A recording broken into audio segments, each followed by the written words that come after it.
उनके प्रतीक चिन्ह खादी के नाम पे हुआ और बड़े दुख और शर्म के साथ ये कह रहा हूं कि ये घोटाला किसी और ने नहीं बल्कि दिल्ली के उपराज्यपाल महोदय विनय कुमार सक्सेना जी ने किया, जब वो खादी के चेयरमैन थे।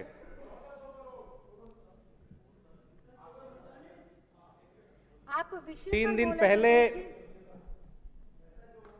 दिन पहले मेरे पास एक फाइल आई।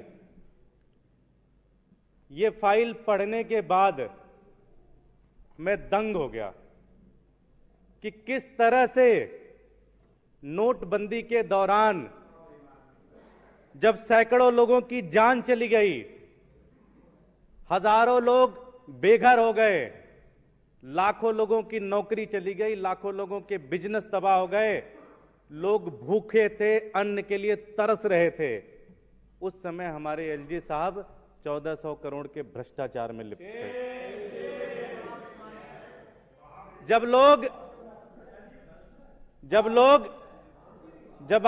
लोग अपने पड़ोसी के घरों में जा जाके कह रहे थे जी कि खाना नहीं है, जब पूरा देश निकल गया था, राशन की बोरियां बांट रहा था एक एक घर में जाके, उस समय विनय कुमार सक्सेना जी 1400 करोड़ रुपए का घोटाला कर रहे थे इस देश के अंदर।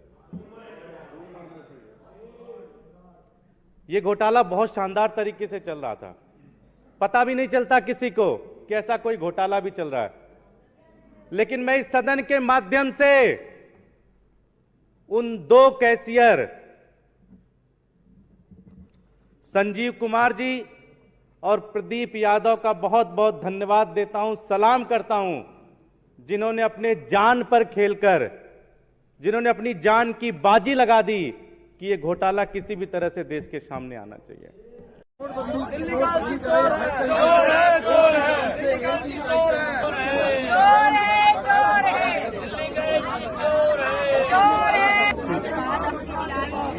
आम आदमी पार्टी बीजेपी ये सारी चीजें हो चुकी है।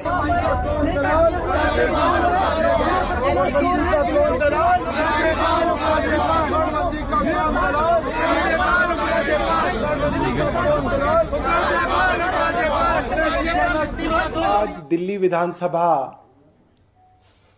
विश्वास मत पे चर्चा करते हुए कई बार स्थगित हुई है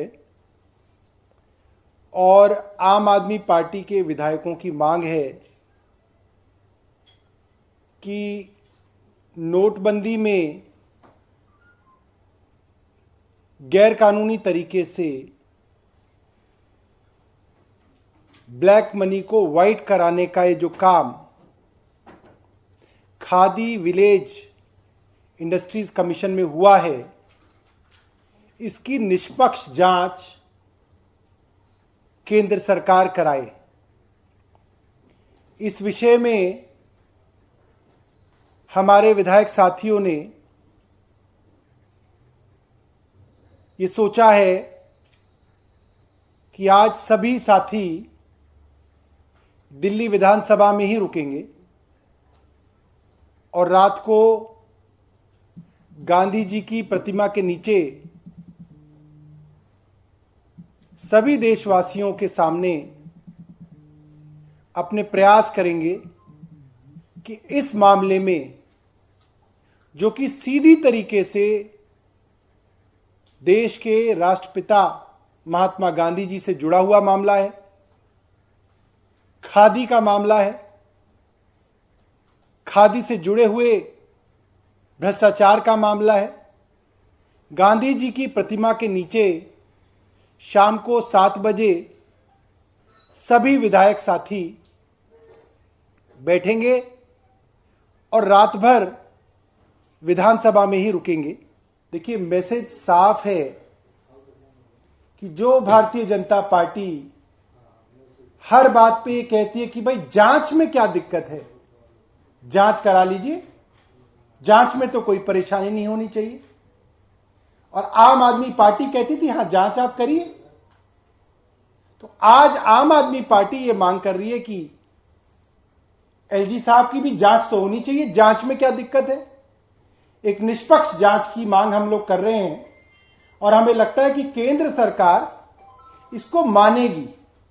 जो भारतीय जनता पार्टी के प्रवक्ता हमको 2 महीने से कह रहे हैं कि भाई जांच में क्या दिक्कत है, तो हम भी उनसे यही जानना चाहते हैं कि भाई निष्पक्ष जांच में अब क्या दिक्कत है। तो इसी की कोशिश हम लोग आज रात को यहां पे रुक के जो है करेंगे। ये सिर्फ एक ब्रांच के कैशियर हैं जिन्होंने कहा कि एक ब्रांच में मात्र सिर्फ 22 लाख रुपए ब्लैक से व्हाइट हुए खादी ग्रामोद्योग द्वारा। इस खादी ग्रामोद्योग की पूरे देश भर में 7,000 से भी ज्यादा ब्रांचेस हैं। तो अगर हम अनुमान लगाएं तो जैसा विधानसभा के सामने कहा गया, ये 1400 करोड़ का घोटाला है। तो सवाल ये उठता है कि अगर ये 1400 करोड़ का घोटाला हुआ है और विनय कुमार सक्सेना जी के दबाव में हुआ है, तो विनय कुमार सक्सेना जी पे इंक्वायरी क्यों नहीं हो रही है? जब सीबीआई ने इस मामले पे इन्वेस्टिगेशन शुरू करी तो कई छोटे छोटे लेवल के अफसरों पे तो इंक्वायरी शुरू हो गई, लेकिन जिस चेयरमैन को इन दोनों कैशियर्स ने जिनके खिलाफ बयान दिया था, विनय कुमार सक्सेना जी को सीबीआई की इन्वेस्टिगेशन में शामिल नहीं किया गया। हमारा एलजी चोर है, एलजी चोर है, वोटर रिश्वतखोर है, हमारा एलजी चोर है, हमारा एलजी चोर है, वोटर रिश्वतखोर है, अरे हमारा एलजी चोर है, वोटर रिश्वतखोर है, अरे हमारा एलजी चोर है, वोटर रिश्वतखोर है, अरे विनय सक्सेना इस्तीफा दो, अरे विनय सक्सेना इस्तीफा दो, नीचे आ जाओ, अरे विनय सक्सेना को गिरफ्तार करो, अरे विनय सक्सेना को गिरफ्तार करो।